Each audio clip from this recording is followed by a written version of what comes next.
salutations. My mic is not facing me. My mic should be facing me and not the traffic noise, because I happened to make the decision to turn this on and start this while we've got trash being picked up right now. That's great. That was smart. That was a good decision on my part. I think audio's pretty solid. Audio's solid. So we're gonna go ahead and turn this one off. Do I look greasy? I'm just so shiny. I'm a shiny human. I got that glow to me. It's great. I am the reason why people wear highlighter. It's phenomenal. Actually, let's put my phone here, and then put my tablet here. And we're doing it. We're doing it. I have a whole setup now. Okay. They agree. They agree. So, salutations, friends. My name is Brianna Bond, otherwise known as No Ordinary Scholar. Hello. Welcome. Before we get into it, just want to plug myself a couple times. 1 in 10 days. The second book of my series, The Queen of Thieves, Catwalk Criminals, is out and available to read. Go check it out. It's available for pre-order right now. If you haven't read the first book, go read the first book. Let's do it. Number 2, if you look in the description, there is a link to my Discord over there that you are going to get. It's going to essentially be my replacement for social media, as well as a more up-to-date version of a newsletter, a more current version of a newsletter, because I have had just not a great mental situation when it comes to social media, so I've pretty much hopped off of it entirely, and I don't want to go back. But, so that's why I don't use social media, and my issue with a newsletter is I don't want to send out a newsletter just to be like, hey guys, I'm gonna go stream, hey guys, here's like my updated TBR, and I just feel like that's a waste. I also, fucking mopeds, I also feel like, that's just not a good use of your inbox space. That's not an email I would personally want to open, so I have the Discord, so that way you can pop into it just to check all the notifications, and I also think a Discord community would be a safer space than social media. And so that's gonna be, I'll be able to, I also cannot like update and send newsletters and stuff via my phone, which is like a major turnoff for me. So we are going to be using the Discord to just like send out like, hey everybody, like this is my streaming schedule. I was able to a couple weeks ago send out my plans for the 2 streams that I did last week, as well as the stream that I was doing today. Just throw that out here ahead of time for you guys. And so I'll be able to keep you up to date with that, let you know when things are changing, stuff like that. I just don't jive with social media well, and so we're gonna do a Discord, and there you can, there are also channels for us to discuss more daily life things. So yeah, that's quick plugs really quick. Now let's get into this book, okay? Doctor Who Pest Control. Probably should start out by explaining what Doctor Who is, because not only am I a nerd, I am a geek. So Doctor Who is this British sci-fi show. It's a real old show. I want to say probably maybe 60 years old this show is. So Doctor Who, the idea is you have this alien called a Time Lord.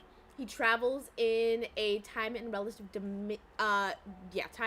dimensions in space called the TARDIS. It is a spaceship. It looks like a police box. And so the Doctor is traveling through time and space, usually with a human companion, or at least in the new series it is. Disclaimer, I have not seen any of the original series, nor have I seen any of the female Doctor, I don't think I finished the second Peter Capaldi series. So it's just the Doctor and their companion popping around through time and space, saving lives, saving planets usually, honestly. And that's the gist. That's the gist of the adventures. Oh, major thing is a Time Lord. When they die, they regenerate, so they essentially just get a whole new body, personality, everything. And so that's a good way, as TV Sense describe it, that's like a really good way to breathe fresh life into the show, is to really completely change the main character but still keep the core of that character the same. And so I would just like to say I'm willing to start a fight right now. I'm gonna tell you guys my favorite doctors in order. So my favorite is number 10, David Tennant, followed by Peter Capaldi, then Matt Smith, then Christopher Eccleston. Again, I haven't seen the female doctor, so I have no real opinion about her because I've never seen her work. But yeah, so that's Doctor Who. That's what Doctor Who is. In Pest Control, the Doctor and his current companion Donna they like find themselves in the middle of a war, and it is between centaurs, which are the indigenous people of this planet, and humans who are invading. And it's not a quote because I don't remember exactly what they said, and it's an audiobook, so my abilities with audio comprehension are definitely my worst of my senses. But it's approximately, what they say is approximately, the situation is the beauties of human curiosity and exploration mixed with the brutalities of settlement, which, I'm not gonna lie, that's a pretty common storyline throughout it. And I do find praise to be had, and I have no commentary on the idea of, because for the most part, like, settlement was all white people, and I can very easily see that over time as we explore space. I'm sure the cast of characters for this episode was a diverse cast. They relatively tend to be, but I can see it being a diverse group of people, but all of those people together are now becoming the dangers of settlement and the cruelties of settlement.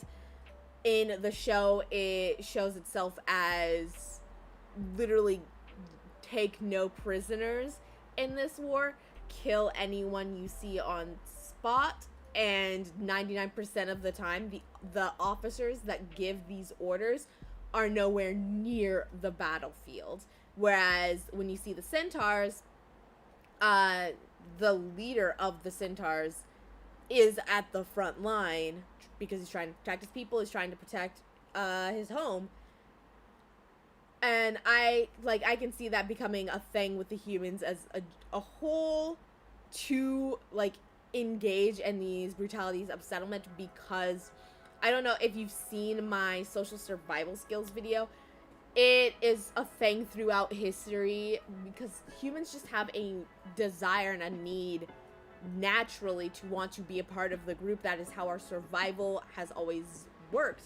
And so there's also a lot of times when in social situations that, for the sake and for you to be able to fit in with a group, it requires you and encourages you to further oppress and attack someone else. You see that when the nerd gets a chance to bully someone else, they often take it. That happens with people of mental illness as well. Someone that's depressed themselves, has been abused themselves, will abuse someone else to feel as if to feel the chance to be not the abused. And you saw it in oppression when you had, because a lot of people don't know, and I did research on this, but when we started first having schools, hard sciences were the laughing stocks. The hard sciences were not taken seriously. Hard sciences were despised as being not worthy of being in the schools and stuff like that, until a scientific study came out saying black people had smaller brains than white people. You had a lot of races join in on the attacking of Muslims after 9/11, and I only have one account of this, and it's from a Trevor Noah bit, but you have him in that situation being kind of sold out by a Muslim man when Ebola was out, and Trevor Noah is from Africa, and so you have this Muslim man selling him out as the African on the plane because now there's a new target. And that's just something that happens with, that's a human tendency, is to not want to be the butt of the joke. My computer is lagging, but that happens. You see that a lot, so I don't have any doubts that this would happen when it comes to human settlement across the stars. But so there's that. In the middle of a war, they end up splitting up. Donna stays with the humans, and she finds out that this lady, I don't know her name. I don't know her name. I don't know the names of anyone except for the Doctor and Donna from this book. But Donna stays with the humans and finds out that this lady is doing something that is literally magically healing all of the soldiers to almost new in an instant. They bring a girl back who is near death, has had her leg, like a giant robot stepped on her leg, and obviously that's gonna no, that's not something you really just brush off. And so they bring her back, and it seems like it's only been like an hour or two. She comes back not even limping, just with some real bad headaches. So that's what's happening with the humans. The centaurs have actually come and attacked the base at the moment that Donna and the Doctor get there, because they wanted to steal supplies from the humans. And the supply truck they steal had the TARDIS on it, the time and relative dimensions in space. The spaceship. And so he follows them, gets thrown in their jail, and when he's in their jail talking to the centaurs, he finds out that these humans are turning into bugs. And because that is a bigger threat, and the centaurs are not going to just leave them there to die, they release him, and he's able to help find out that the humans are turning into bugs, and this massive robot is wandering around the planet trying to exterminate these bugs and kind of killing anything that gets in the way. We find out that the lady has done something to mutate herself and make herself the queen of these bugs, and is infecting humans with these bugs so that way they can take over and repopulate on this planet, because they have been exterminated almost everywhere else. But the purpose of these bugs is to literally, they're parasites. They burrow and like grow inside of a human until they explode the human. They kind of mutate the human into one of these bugs, and they just keep going on like that. And so she's just waiting till they get enough queens to be able to take over the whole planet and then spread. I will say that's kind of the explanation they give, but that really does not explain how you're taking these nearly dead people that like have broken limbs and bullet wounds and stuff, and then just brush them off and they're fine by just infecting them with these bugs. I didn't feel like that was explained well. So you have that issue. You have the issue of this lady's turning everyone to the bugs, and they've had a couple queens come out and be made, but those were destroyed by the robot, and this robot is again going to destroy everything in the way of exterminating all of these bugs. In the end, the robot destroyed, the Doctor is able to make a cure for everyone that has been infected, so that way they don't turn into bugs. Happy ending. I was looking at the reviews for this book, and for the most part, everyone loves the book, mostly because David Tennant himself, who played the 10th Doctor, is the narrator of the book, and he does phenomenally. As the narrator, he speaks in his normal Scottish accent, but then he switches over to his British for the Doctor, and another accent for Donna that is quite spot on. So that was pretty much everyone's favorite part. There were also some comments saying that this is just a generic story of you have these two people like fighting and then they get together to fight a bigger bad. But for me, I feel like there were some things that kind of made it not feel like that type of way in the story. Because the bigger bad, there were technically two bigger bads. One of the bigger bads was a part of the human army, because the lady that she was the doctor that they were having heal all of the soldiers. But as she did that, she was infecting them with this. So that felt different. You also had the fact that it's not like people just like, it's not like just everyone was like, oh my god, there's someone else bigger that we have to worry about. You have a lot of these soldiers who are on the ground who already didn't really feel like, a lot of the human soldiers didn't really feel like this was the way to handle this war. They didn't want this fight that they were having. And then you have the centaurs who have just been invaded. They're just trying to protect themselves. But you have this very, let's be honest, he's quite the racist. This very racist military commander who is super into the war. He is referring to the centaurs as the devils on horseback. He is like, he's explicitly spends like 5 minutes talking shit about people, because again, they've already explored the galaxy, so he's talking shit about people who are not 100% human, who have been mating with other species.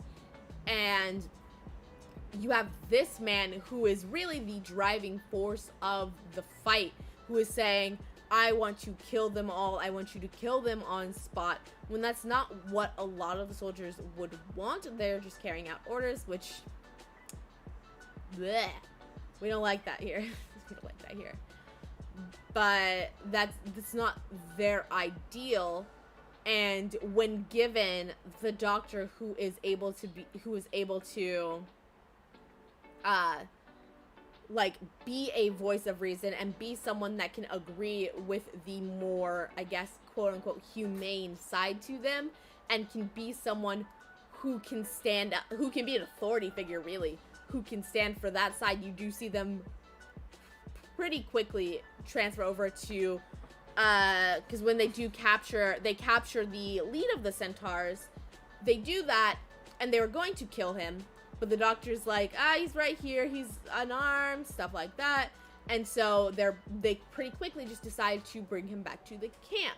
And then you have this, the commander who wants to kill them, and the commander who, again, is so far away from the front lines, but it is still his catch. It is he is the one who captured this man, or the centaur, and he immediately wants to kill them. But when he realizes that everyone's turning into bugs, and that it is his doctor that is causing all of this, he wants to kill her now. But he ends up dying, and that's really the main way. That is the main thing that allows them to actually start working together, is the death of that commander. Because I think he just gets killed by a bug. I think one of the bugs. I think so. And I'm talking like 6 or 7 foot tall bugs. But so I feel like it's not these people had a bigger bad to fight from. I feel like it was a lot of people who were pretty much under the sentence of, who were fighting. The centaurs were fighting just because they had to defend themselves, and then you had this group of humans that were fighting until they had the space to not. Like, I feel like whether or not there was the big bad of the bugs or the big bad of the robot, I feel like once you get this commander out of the way, that was really what was driving everyone to fight and to be so brutal, because without him, then you would have had them taking hostages, discussing things, and being diplomatic about things once you take this bloodthirsty man out of the equation. And that's really why I felt like it was more than just the, we have to fight, stop the bigger bad. I liked the book. It was only 2 hours long. That's why I was so sure I'd be able to stream about it this week. I definitely read almost exactly like an episode of Doctor Who. There were sound effects. The TARDIS sound was my favorite thing. It was great. It was a great read. I would probably read it again. I for sure would love to read some of the other books. I think there were only like 3 in my library. I got this from the library. I think there were only like 3 in the library. And this was the only one that was read by one of the actors of the show, by David Tennant. And David Tennant was the 10th Doctor, my favorite Doctor. So, of course, I jumped at the opportunity to read this book. There are also a couple books that I threw in a TBR list on my Libby app because David Tennant also narrates those, and we just love David Tennant. But yeah, so that was Doctor Who Pest Control. I gave it a 5 out of 5 because I'm a geek, and this is amazing. It was amazing. I've missed David Tennant so much. So it was great to be able to read more from him. At the moment, I've started El Sobrino del Mago, which is the Spanish translation of The Magician's Nephew. And I'm very intimidated by this book. As I actually do it, I find myself being able to read longer and longer chunks without having to translate stuff, but definitely have Spanish dictionary on hand. This will definitely take quite a while to get through, so do not expect, what the fuck is in my face? Do not expect this book and this stream soon. Just throwing that out there, just warning you, this stream will not happen soon. So I will try to keep you updated again on Discord.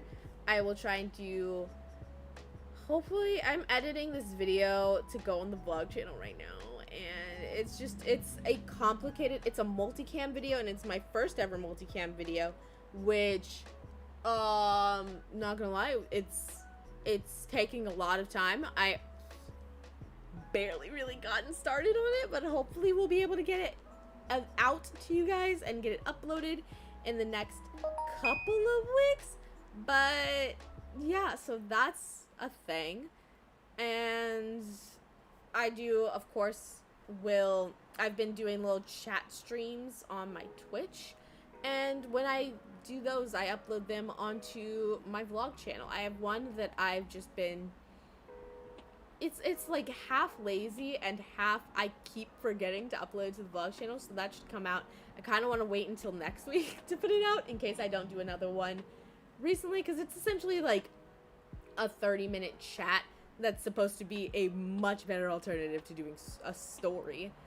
And I've been enjoying them. I just don't always have a ton of things to talk about, or really anything to talk about, because I'm not a talkative human. So that'll come out eventually whenever I get myself to do it. But yeah, that's the plan right now. I do have a main channel video that should be going up on Patreon today or tomorrow, so that's exciting. And yeah, that's it for me right now. Again, don't forget, check out my Discord. Queen of Thieves Catwalk Criminals is on pre-order right now. Will be available in 10 days. Thank you so much for being here, and until next time, valedictions, friends.